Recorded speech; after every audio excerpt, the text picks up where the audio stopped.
Hey guys, it's Paul, combat veteran, MMA fighter, YouTuber, and today I'm going to be checking out a hit anime series called Attack on Titan. Now, Attack on Titan is it looks like a fantasy horror type of anime based on a hugely popular manga of the same name. Now, I will say that I cannot do a live reaction here on YouTube. The owners of the Titan franchise are zealous about copyright, as they should be, right? They work really hard to make this beautiful anime series, and you should watch it on the authorized platforms. So I'm going to stick a link below to Crunchyroll, right?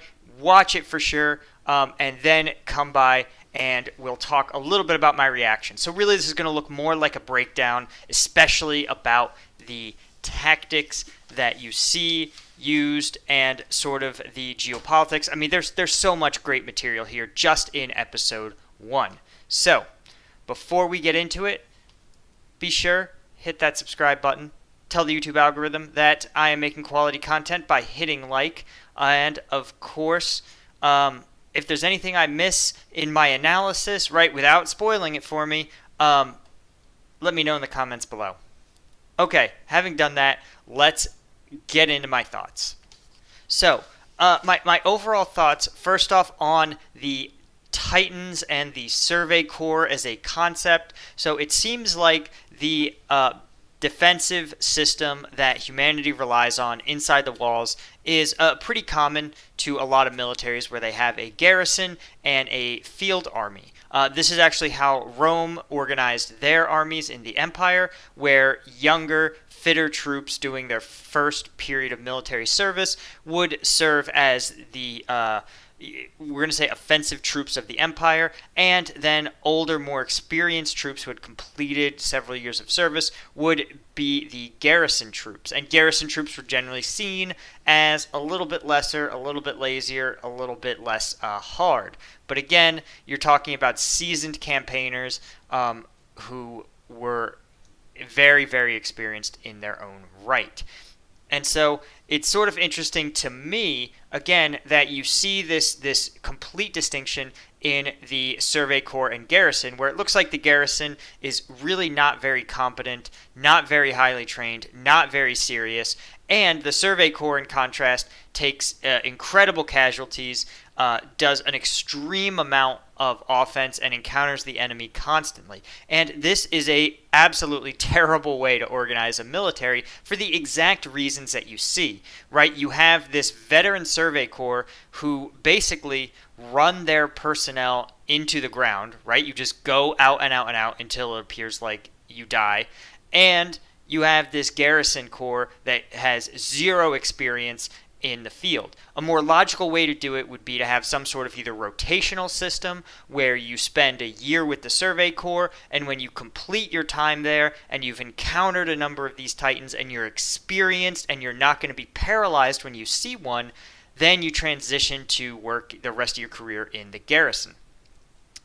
Right, that would be just a more logical way for a military to run, and that's again how Rome ran its militaries. I gotta say, I love the animation. I love the dream-like sequences, or the dream sequences. I love their willingness to play with the speed of slow things down, speed things up. Really helps create a cool temporal effect as you watch the show, which is pretty cool. One interesting note about the backpacks the kids were collecting firewood in.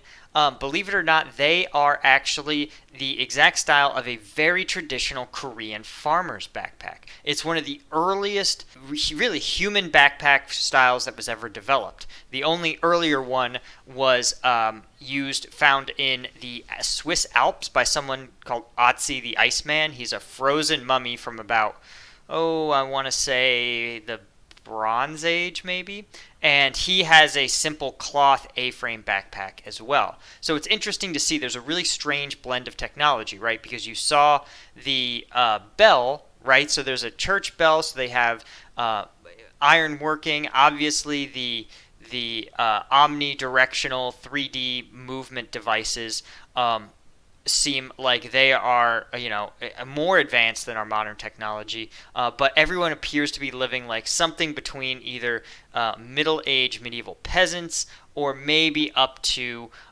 sort of pre-industrial, maybe 1900s type sort of rural Europe, maybe. Okay, two other things that I think are really interesting about the Survey Corps and the Garrison Corps is, so the Survey Corps seems to have a phenomenal casualty problem, right? And this is just, for most militaries, this is usually a sign of a crisis, right? And when you have these, we'll say a 50% casualty rate, right? 50% being only half of your people can return the next day or the next mission. And this is a huge problem for a bunch of reasons. But the biggest one is what's sometimes called the organizational death spiral. And this, actually, the example that's classically used is in the Second World War among German fighter pilots. Now, what happened there, and what appears to be happening in the Survey Corps, is that you have this very high attrition rate, right? In a soldiering profession where skill counts for a lot, right? Like an experienced fighter pilot is 10 times as effective as a novice fighter pilot. And it seems like similar with the Survey Corps, right? Thinking three-dimensionally, fighting these very strong enemy on a highly technical level is a really, really, really demands a high level of skill. But when you have that organization begin to take higher rates of casualties, then it can train up new folks, right? How does it solve the problem, right? Because you have to be able to continually run Survey Corps missions. And so what you do is you recruit lower quality candidates, you spend less time training them, and you promote them quicker. Well, what's the problem? The problem then becomes your average quality of soldier is worse. And what happens then? They die faster. Your attrition rate goes up, and it gets higher and higher and higher, right? Because the second generation, right, has even less training, has even less experience, and they get promoted even more recklessly. And so the end state you have is what we saw in that Survey Corps commander, where what commander, in front of not only his troops, but his own people, right, is going to admit publicly that they're not doing their mission? That they're not, that they didn't make a difference? Like, why would you follow a commander that doesn't even believe he himself is doing anything that's relevant? And think about what those Survey Corps soldiers must have felt. You come back, you've watched your friends and comrades get killed, you took immense personal risk for a commander that can't even make pretend like your mission means anything. Why would you even want to work with this guy? Again, and he has an emotional breakdown in the middle of it, in the middle of everybody. Again, a good commander, when you have doubts and fears, there's a place to express them, right? But it's not to your subordinates, and it's definitely not to the public, right? That's what you have your fellow commanders for, right? That's why they traditionally would have like an officer's mess, so you could go with your other commanders and you could have a drink, or if you're deployed, play some poker and just be like, oh my God, I can't keep doing this. What are we doing out here? How do I do this? And you talk it out, right? If you have a good commander, the next level up, you can vent to a good commander, and he or she will know to, like, hey, this person, they're getting pretty burned out. They're really losing their edge. Maybe we need to rotate them to the garrison for a while, right? So that's a way. That is that's the way that you should be doing it as a combat leader. And, oh my God, showing a mother her son's mutilated corpse? What? Are you insane? Like, that commander should be fired in a heartbeat, right? One of the whole reason, not the whole reason, but, one of the reasons military funerals, especially of combat dead, are so procedural and so ceremonial is because we imbue something really traumatic and pretty horrible, right? The death of a young, fit, capable person at the hands of someone who hates them, right? And we have to give it that comforting ceremonial part to remind us, the living, that what they fought for was meaningful. And what you've done is you've taken that away from that poor mother, right? And you've instead replaced her last memory of her son as this awful, grisly corpse. Yeah, I mean, I'm hoping in the next episode you see this commander get utterly, completely fired. Yeah, the other failure of command I saw here is the Garrison Corps. The Garrison Corps, man, listen, especially if you have nothing better to do, you should have what we used to call base defense drills. And these are drills that you run again and again and again and again on exactly what to do if X happens, if Y happens, if Z happens. And you run them continuously, right? And sometimes you do so with no notice or with virtually no notice. And the reason is because you want to stay sharp, but also because you have to have things run on autopilot, right? So the fact that one of your core defense garrison members is out checking on his, I don't know, girlfriend, the doctor's wife, like, no. The garrison should have an exact drill. If the wall is breached, teams Alpha and Bravo go to the wall and try to block it off. Teams Charlie and Delta are going to go to contain any Titans that enter the breach. And teams, Echo and Kilo are going to set up a command post or something, or start evacuating people, right?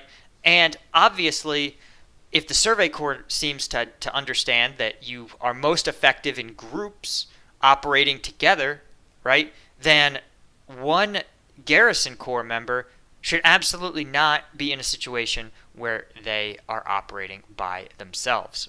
So again, this is like a total command failure. But what's interesting is that a lot of this dynamic military operational doctrine is relatively new, right? And it's pretty common in Western countries, but in a lot of traditional medieval societies, that may not have been the perspective, right?